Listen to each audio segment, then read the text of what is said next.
আজি মই বনাইছো হাক্কা নুডলছ মোৰ ষ্টাইলৰে মোৰ ধৰণেৰে মই বনোৱা হাক্কা নুডলছ বনাবৰ কাৰণে মই চাওমিনৰ পেকেটটো লৈছো আৰু লগত মই ব্ৰকলি লৈছো মটৰ লৈছো আৰু বিন লৈছো আৰু গাজৰখিনি কাটি থৈছো গাজৰখিনি অলপ কেঁচাকে দি দিম ইয়াতে মই দিছো এটো ব্ৰকলি হয় আৰু বিন দিছো অকমান আলু কাটি দিছো মানে মোৰ ষ্টাইলত যেটো ৰেষ্টুৰেন্টত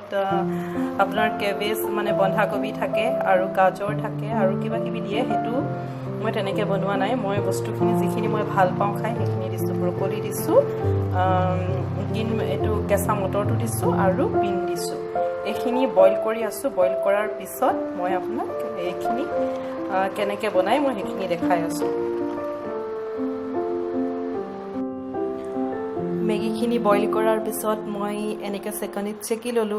ওপৰত মই কেঁচা গাজৰ দি দিছো ফ্ৰাই কৰিবৰ কাৰণে অলৰেডি দি পেলাই থৈ দিছো লগতে পিয়াজ এখিনি কাটি থৈছো এখিনি ওপৰত পিছত কেঁচাই দি দিম তেতিয়া অকমান ভাল লাগে খাই ফ্ৰাই কৰিলে পিয়াজখিনি ইমান ভাল নালাগে খাই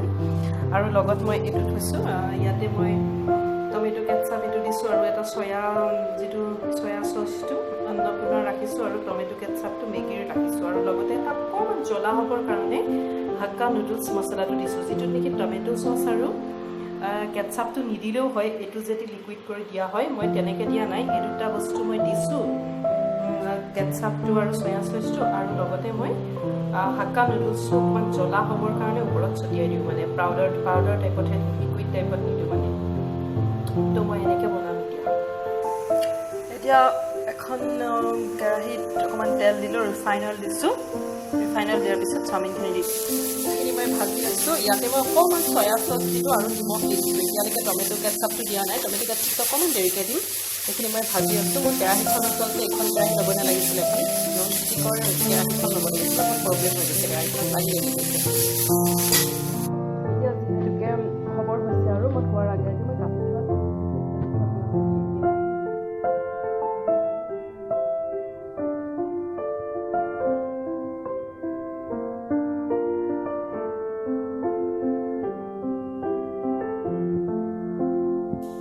ৰেডি হৈ গ'ল মোৰ চাওমিন এতিয়া মই অকমান টমেটো সস দি পেলাই পৰিবেশন কৰিম আৰু অকমান টেষ্ট কৰি চাইছিলো বহুত ভাল হৈছে মই ইয়াত বন্ধাকবি দিয়া নাই মন গলে বন্ধাকবিও দিব পাৰে বন্ধাকবি দিও বনাই চাও কিন্তু বন্ধাকবিতকে ব্ৰকলিটো খাই বেছি ভাল পাওঁ মই হেতু কাৰণে ব্ৰকলি দি বনাইছো আৰু অকমান বিন দি দিছো